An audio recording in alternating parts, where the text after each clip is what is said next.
各位，唔好意思啊，依然咧仲係精神就好翻好多啦，但係聽到把聲咧仲係即係因為嗰、個喉嚨仲係未清得晒啦，咁但係即係好難唔繼續工作嘅，人就始終都要唔可以話個身體有事，但係精神係無恙嘅情況下面咧偷懶嘅，因為你一咁樣偷懶咗咧，你就可能對嗰個責任心咧一路減落嚟咧，就會失去咗鬥志嘅。我哋人唔可以失去鬥志。雖然而家我哋面對住一個好大嘅一個經濟壓力嚇，成個香港好似走咗入一個死胡同入邊，但係我哋香港人唔會認輸嘅。我哋真正嘅香港人嘅精神，我哋一定要保持啊！咁我希望咧，我只係一個機械件入邊嘅粒微不足道嘅小螺絲，但係我都應該要發揮我嘅作用，喚醒大家都要緊守大家嘅崗位啊！咁其實琴日咧就即係成個賽事，我覺得好正常，要輸嘅都輸得好正常，但係唯獨是即係呢個競賽小組究竟佢哋喺度做緊乜嘢，定係瞓緊覺？定係而家競賽小組好似我星期六嗰個 YouTube 嘅直播咁，究竟呢個競賽小組係咪已經 combine 咗，即係結合咗人事部一齊做咧？因為而家你得22個公司騎師，呢個荒謬到不得了嘅一個安排，全世界都冇嘅。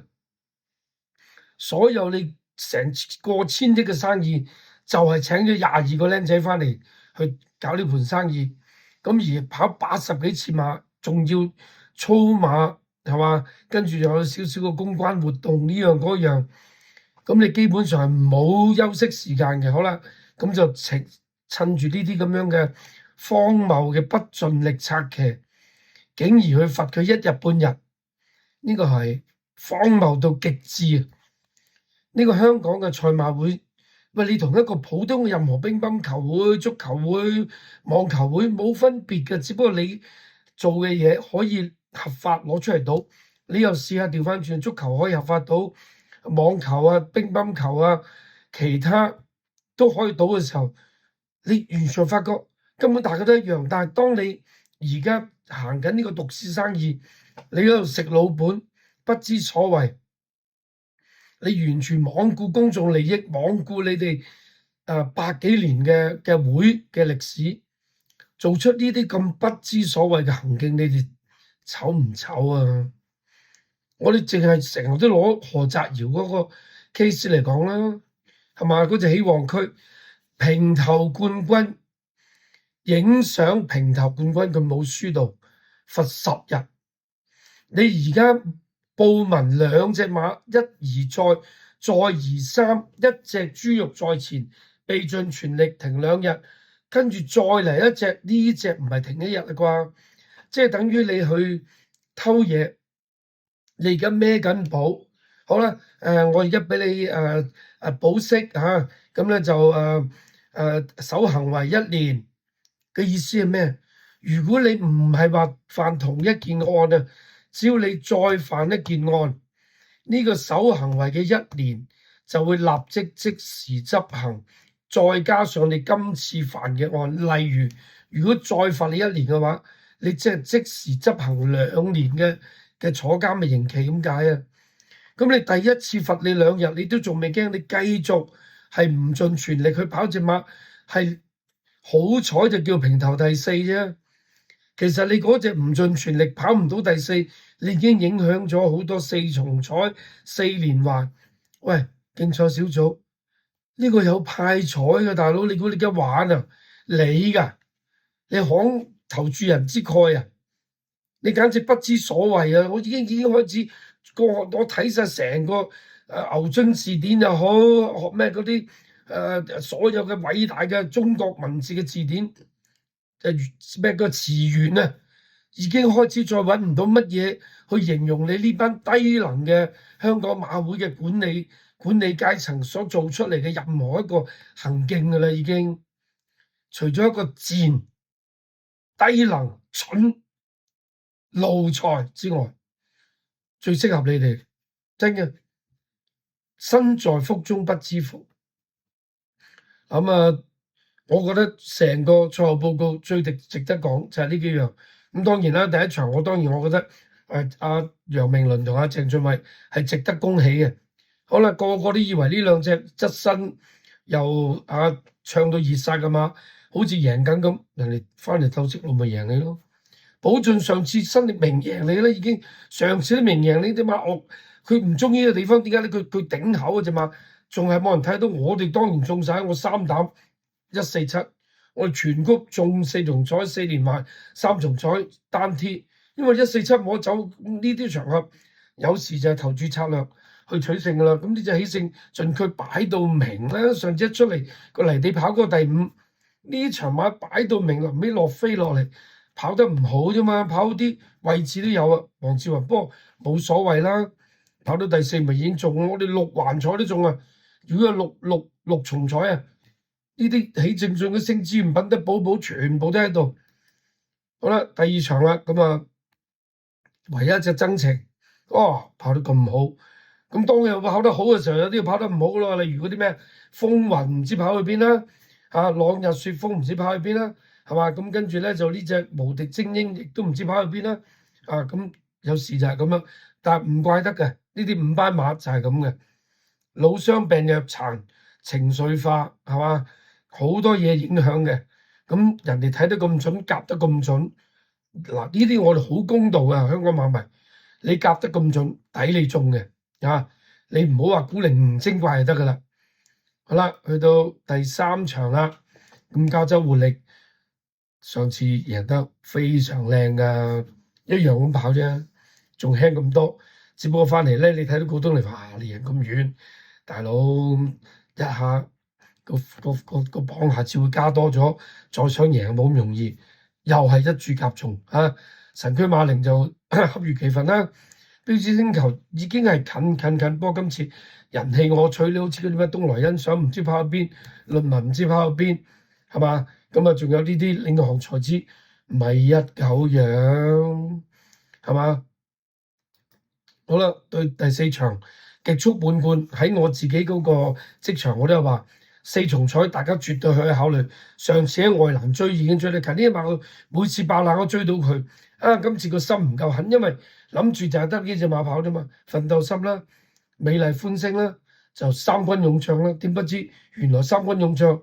你又係咁跑到亂晒龍嘅，係嘛？你係流啊，你都可以擺近少少，跟住拍住嗰隻奮鬥心轉翻之後，炸低支坐收手添。咁當然啦，因為長勝威龍飛格位置啊嘛，好可惜啊，追唔到呢隻美麗歡聲，係嘛？咁另外呢啲咁樣嘅赤馬雄風，亦都係飛格，真係唔知邊度嚟嘅信心啦，去到第5場啦，當然啦，潘頓嘅呢隻亮寶，其實如果你大家睇翻上次呢隻馬，佢嘅時間其實一啲都唔快。我哋亦都睇翻個地，唔係話咩爛地黏地，個時間咁慢。你今次強制編配所謂叫強配，但係巴道繼續騎翻啲搖日上，都跑翻喺你前面，冇揀錯馬。咁但係喺我哋攻擊嚟講，我哋海外網友玩呢一類嘅提供，我哋琴日係大四喜，所以真係好希望馬會盡快落實呢一個另類嘅投注。既然已經全世界都接受緊呢個玩法，你唔好病埋自己食啦，你兜兜轉轉又唔係你班人自己食翻，係嘛？咁當然呢兩寶一定攻擊啦，唔使講啦。琴日潘頓有3隻大熱門，我哋全部成功手到拿來。海外網友記住係海外我哋嘅網友，呢個服務係提供俾海外網友玩嘅。咁精英大師好嘢啊，配翻班得利，手到拿來，萬眾開心，職場靚嘅咁天科同人哋都一樣啦。係跑到嘅，咁可惜即係個發揮又係一打佢左手邊即係知道係咁上下啦第6場一樣啦，潘頓嘅天下寵兒，咁我當然收到少少路邊社消息啦。上次一贏完就即刻立即同呂建威講：喂，呢個5月21號嗰場啊，仲有賽期啊，你同我報呢場啊，我繼續跑，哇，好似真係冇咗佢唔得咁，梗係攻擊你啦，加個8磅，你憑乜嘢啫？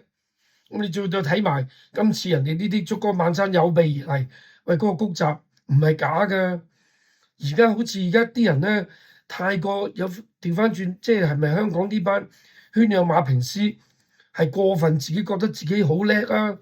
定係過分睇低呢班香港呢20幾個公司騎師嘅低能咧？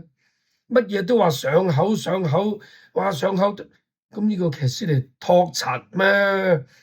上口就拉唔到啦啲嘛！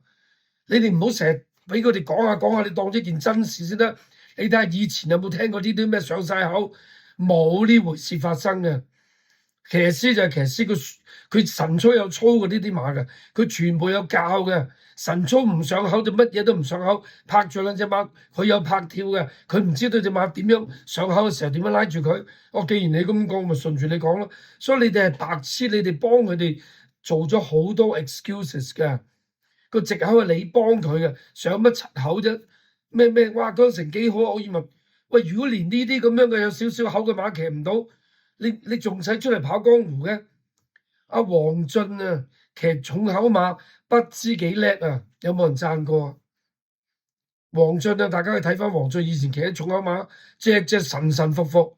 我都話而家香港見習生魚啦，係啊，一上口我唔知點騎隻馬走咗去，呢啲係佢哋噏出嚟，你就唔好當佢係事實啦。如果你要學嘅咪揾啲黃俊教你點樣騎重口馬咯。大把歪丁波騎重口馬騎得好好嘅，富國兄弟就騎得好啦，蔡明少，咁啊人和家興劏咗呢兩隻大熱門，咁啊就只可以怪咧。琴日你有留意到佢啲灑水系統可能喺嗰個內欄度係真係灑得特別多，啱晒呢隻馬跑腍腍地。你琴日睇到佢真係個地幫到呢隻馬，突如其來嘅。如果唔係死 Q 一條5-6，咁啊，其餘啲馬都冇咩特別好講啦。咁奇怪啲就嗰啲咩老班精神啊、中環萬里啊都落飛啦嚇。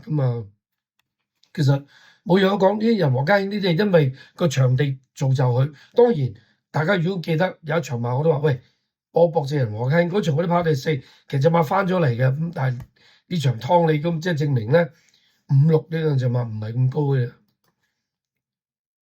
好啦，第8場立白村。周俊樂，你上次直路點跑啊？大家心知肚明啦。信心升，你一時又話嗰個球骨變異喺直路唔跑唔騎，你同佢蒸蒸日上有咩分別啊？佛亮老窩咪一狗樣，潘頓走位好啲，姜城好啲，試馬好啲，操馬好啲，佢試唔到嘅咩？你跑完一場，你唔知道啲馬原來1650。原來都係唔得嘅咩？如果係因為你嘅意見叫告東尼去增程1650，可以有機會贏嘅，咁你嘅專業意見都可以講留嘅劉嘉蓮咯，係嘛？你估告東尼知唔知？調翻轉，我就知啦，因為我繼續攻擊你啊嘛。好，尾場咁啊，大家掹住咁啊，走咗呢隻騰龍四海出嚟咯，上到3班都贏，服未？咁之前咧喺5班嗰啲係咩嚟噶？梁家俊呢隻馬你燉咗幾多次啊？所以有時啲嘢人算啊不如天算。你以為有啲嘢自己收埋食，最終黑狗偷食就白狗當災啊！你以為自己攞嚟食，最終原來咧最終邊個食就俾佢哋食晒咯。好啦，咁啊當然跑得唔好嘅馬。巴閉哥亦都係一樣啦，放又放唔出，唔知想點咁啊！天竺貓今次跑呢個大杯，我相信馬可以提早透樹啦。今年都收夠籌啦，係嘛？咁啊，簡單嘅一個賽後報告同大家分析咗。咁星期六就繼續同大家再講翻。啱啱星期2因為小弟抱恙做唔到嘅呢個 YouTube，咁再加入一啲好精彩嘅片段。星期六 YouTube 直播，再同大家見面，再見。